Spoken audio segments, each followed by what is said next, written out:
welcome to my bookshelf, and today I wanted to talk to you guys about my top 10 favorite books of 2017.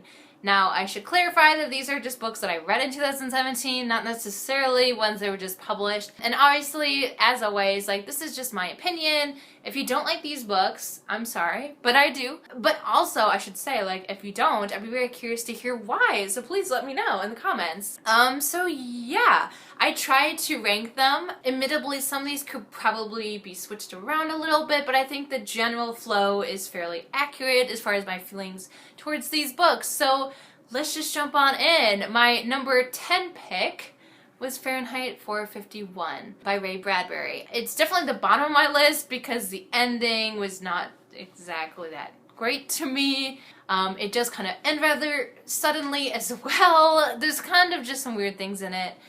So I guess I can't make it a total hit for me, but it's still pretty great. I think originally I gave it a 5-star, and I think now, having thought about it, I would give it a 4-star. It has some issues, but I do think that the message is trying to get across and the issues that it's talking about are really important and very interesting, and overall, really well done. So, if you don't know, Fahrenheit 451 is more or less a dystopian book about the society that bans books and really just knowledge in general. All the entertainment that is being provided to people are just mindless entertainment, and there really is no intellectual value in it. There's a lot of issues going on here. There's also just very little connection between other people, not any authentic connection anyway. That's a big issue as well. It delves into a lot of issues about technology and what it means to be human. So there's a lot of really interesting things talked about, and overall it does a good job, but it does get kind of weird. But it is really enjoyable, so number 10. Number 9 on my list is Room by Emma Donoghue. I really enjoyed this book. It's told in a slightly unique way. So our protagonist is this 5-year-old boy and is told literally from his perspective. So he's 5, so he has a limited understanding of things just in general, but what makes it even more limited is that he's grown up in this one room. And that's it. He's never seen the outside world, and he has a very limited understanding and knowledge of the outside world. He lives in this room with his mother, and I think it has a lot of really interesting psychological issues that are brought up and discussed in this book, and I just thought that overall it did a good job of trying to be authentic in what this would actually look like, or what this might actually be like to have experience and to have only lived in this one room. I think it touches on a lot of really interesting and important issues of what our culture at large, and I just think it does a really good job.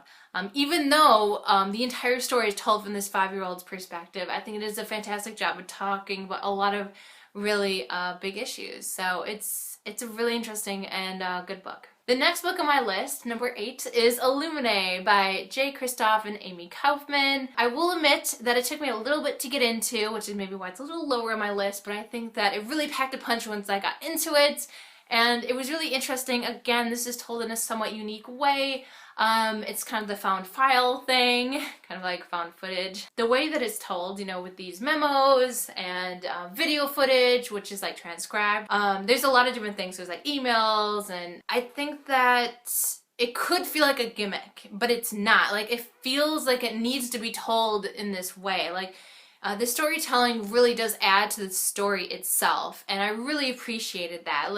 They really thought through this dynamic of the story, and I think that they did a really good job of incorporating it, what story they wanted to tell us, and I think that I appreciated that they used this to, I think, the best of their ability, this unique storytelling aspect of the story, and it worked really well, and the characters are really fun, and it's just a really entertaining, enjoyable story. I'm really excited to continue the trilogy. Moving right along, number 7 on my list is The Ocean at the End of the Lane by Neil Gaiman. I really enjoyed this book, even though it is a very short book. It is really good. It does kind of feel like a short story in some aspects, but at the same time, a lot happens, so I feel very fulfilled. A lot of times, physically short stories have that like actual short story feel where it's just very underdeveloped and it just suddenly ends. I didn't feel that way at all. I felt like this world was very developed. I felt these characters were developed. I felt like even though it was a physically short story, it felt like it said everything that it needed and wanted to say. I thought that it was very concise, but it worked. Like, it didn't need to be any longer. And I think that's rare for me to say about books that are just physically short. And I really did enjoy it. It felt very cinematic and visual, even though it was a novel, and it was really fun, and it's more or less about, you know, I shouldn't say imagination, but like the fantastical world that like children live in that we lose when we're adults, more or less. It's just a fun, I shouldn't say fun, because there's kind of some dark, depressing parts in this, to be honest. And again, it really packs the punch, so you really do feel for these characters, and the drama does feel real and authentic as far as it can be for this fantastical world. But what I mean is that, like, you do feel scared when the characters are scared. Like, you really are just in this world with this character in some sense. So the writing is really well done. Number 6 on my list is Ready Player One by Ernest Cline, and I think that everyone knows this book at this point. It's being turned into a movie by Steven Spielberg, which I'm excited but apprehensive about. I was also apprehensive going into this book because I'd only heard good things, and I was kind of nervous about how this book about 80s nostalgia was going to work for me, considering I'm a 90s girl. But actually, it didn't really matter that I didn't get all the references. I mean, I did get some, but I'll be honest and say that probably most of the references were lost on me on some regard. But either way, I think despite that, it didn't really matter. It worked whether or not you were filled with that nostalgia or not. I just think it's a really interesting concept, and it really talked about a lot of interesting social commentary as well. So it wasn't just this like fun, happy-go-lucky story. Like, it really did try to have some roots in reality, and I felt like for the most part, it felt real and authentic. I think it's a really great adventure story. It was really fun. I just think the Oasis would just be amazing. It's this like virtual reality world, if you don't know that, and since reality itself really sucks, a lot of people are jumping into the Oasis because it really does feel like an oasis. The maker of the Oasis has passed away, and he's created this like game, this contest I should say, and whoever wins the contest wins the Oasis itself. And the creator grew up in the 80s, so all the challenges are 80s related, hence the nostalgia factor. It's a really fun story at times, but it's also very serious at times, and again, it has social commentary at times, and I think there's some things that could be more developed, but at least it's talked about at least a little bit, and I think there's a lot of really interesting things going on in this world, and I just thought it was really well done and overall very well written. So number 5 on my list is Unsweetened by Jodie Sweetin. This is actually a memoir, which I'm happily surprised is on this list because I haven't read that many memoirs yet, but I've just started, and the other memoirs I've read, they're fun, but they're not exactly like what I would call like literature or something that I would like highly recommend unless you like really know that person. This is just a good book. Whether you like memoirs or not, whether you even know Jodie or not, I don't think it really matters. She has a story to tell, and I think it's an important story, and I like that it actually has this cohesive story, if you will, and everything is kind of told through the lens of that story and that message that she's trying to get across. So Jodie, if you don't know, she's an actress. She's best known for her role as Stephanie Tanner on Full House, and unfortunately she struggled with drugs and alcohol for a long time, and so this is really her being very vulnerable and discussing these issues and how she struggled with it, and really just a lot of things that she dealt with regarding this issue. She does talk about her role as Stephanie Tanner, which, you know, a lot of people do want to hear about, but again, it's through the lens of this addiction that's going to come. You know, it's really looking back on her life and kind of seeing like maybe little steps in that direction that she didn't necessarily realize at the time were maybe leading her that way, but they were. And I think it's a really interesting and well-written reflection on her life and the mistakes she's made, and I like that she's brutally honest. I just thought it was really well done, and I think that a lot of people can relate to and understand her story, because unfortunately like the drug epidemic is huge and it's so widespread.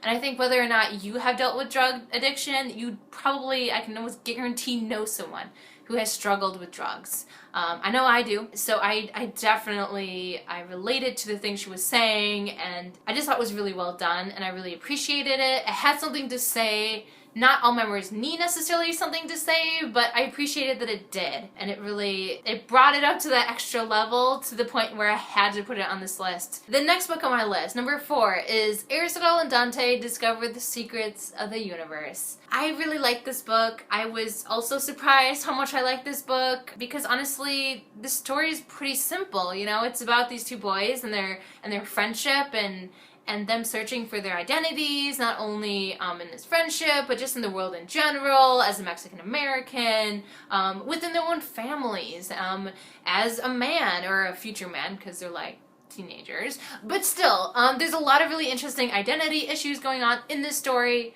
with their sexuality, that's definitely in there as well. There's so many different things covered in here, and I do wish that we had more time discovering all these different aspects of their identity. It could have been a little bit more well-rounded in that aspect. It did do a good job of dealing with the big issues that it does deal with.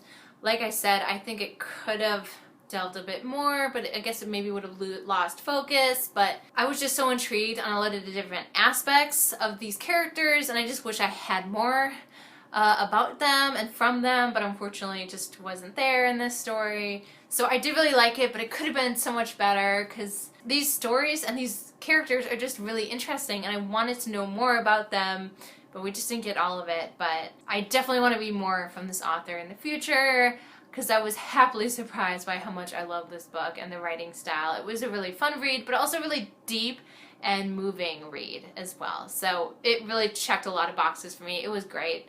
Number 3 on my list is 3 Years with the Rat by Jay Hosking. Not done on purpose that it's 3 and 3. This is a complicated book to describe. I do realize I need to because I've never heard anyone talk about this book other than me. So I would say that it is a good book. I would say it's probably not for everyone, but I do think that it is a good book. So as the title suggests, we're following 3 years in the life of this one man. His sister and her boyfriend both go missing a year apart from each other roughly.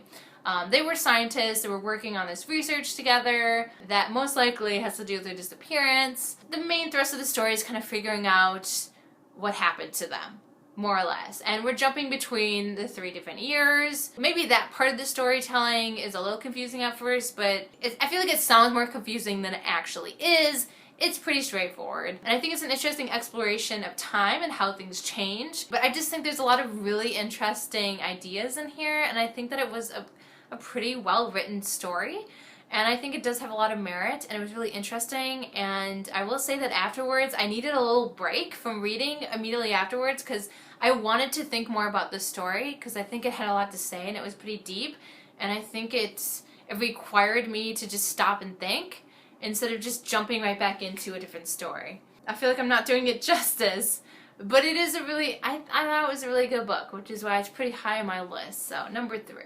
Alright, number 2 on my list is The Unseen World by Liz Moore. I absolutely love this book. I think it's so well written, and again, it's one of those books that it delves into a lot of different topics and a lot of really interesting ideas that I personally was not expecting to get from this book, because like the main push of the story is kind of this like mystery, if you will. Like you're trying to find out more about this young girl's father, because you know he's maybe not who he's been saying he is. There's kind of some doubt being cast on that, and so you're trying to figure that out. This story really goes into a lot of different topics. Like I said, I was just not expecting. It kind of feels like a couple different stories thrown in one, but I don't think in really a bad way. I just think it helps tell this story because it is about being human and growing up and kind of finding yourself and your identity and who you are and things like that. And it also delves into the role of technology too, because this kind of deals with an alternate timeline, technically, an alternate history, if you will, but it takes place in the 80s, you know, so technology, it's starting to become a big thing, and then we do get to see it kind of evolve.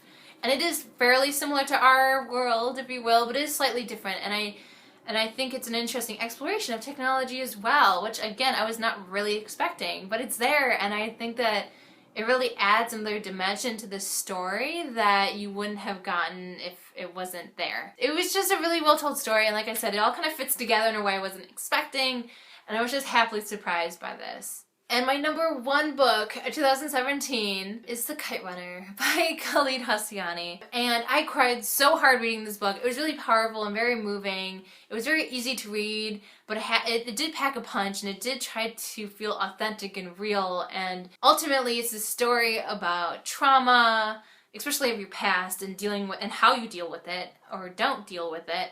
And how that affects you growing up, and then eventually trying to maybe redeem yourself, or at least try to redeem yourself. And what does that look like? It's such a great story, and there are some interesting cultural aspects to it because this does take place predominantly in Afghanistan. We see it both in the 70s and also in somewhat modern day. And obviously there's been a huge change in what that looks like. Some of that's discussed in here as well, but ultimately it's not really about that. It does kind of add a really interesting layer to the story though, so I do think it's important for the story we're telling, but it's not the only part of the story, and it's not the main focus. I did personally learn a lot of really interesting things. Admittedly, I'm pretty ignorant, so it's not that hard, I guess, to teach me things about different cultures, unfortunately. But I'm trying to get better at that.